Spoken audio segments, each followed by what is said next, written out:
খাগড়াছড়ির গভীর বনে দেখা মিলল অচেনা এক বন্যপ্রাণী।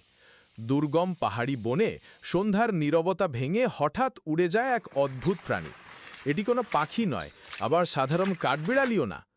এই প্রাণীর নাম লাল উড়ন্ত কাঠবিড়ালি, যাকে স্থানীয়রা চেনে ছলক নামে। এই প্রাণীটি নিশাচর, দিনে আড়ালে থাকে আর সন্ধ্যা নামলেই শুরু হয় এর খাবারের সন্ধানে বের হওয়া। বিশেষ এক পর্দার মতো চামড়া দিয়ে এক গাছ থেকে আর এক গাছে ৭৫ মিটার পর্যন্ত ভেসে যেতে পারে। এর বড় বড় চোখ, মেহগনি লাল দেহ আর কালচে লেজ, দেখতে যেমন সুন্দর তেমনি রহস্যময়। লাল উড়ন্ত কাঠবিড়ালি নিশাচর প্রাণী, শিকারের খোঁজে সন্ধ্যার সময় বের হয়। গভীর বনাঞ্চলে এদের সন্ধান পাওয়া যায়। প্রজনন মৌসুমে এরা ২ থেকে ৩টি বাচ্চা দেয়। উড়ন্ত কাঠবিড়ালির ছানা ২.৫ মাস পর্যন্ত মায়ের দুধ পান করে। এরা ১৬ বছর পর্যন্ত বাঁচে, বসবাস করে বড় গাছে কোটরে। মার্চ থেকে আগস্ট এই সময়েই জন্ম নেয় ছোট ছোট ছানা, যারা প্রায় ২.৫ মাস মায়ের দুধ পান করে।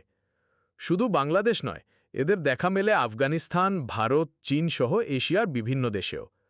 প্রকৃতির অপূর্ব সৃষ্টি বন্যপ্রাণী সংরক্ষণই পারে বাঁচিয়ে রাখতে এই বিরল ছলককে।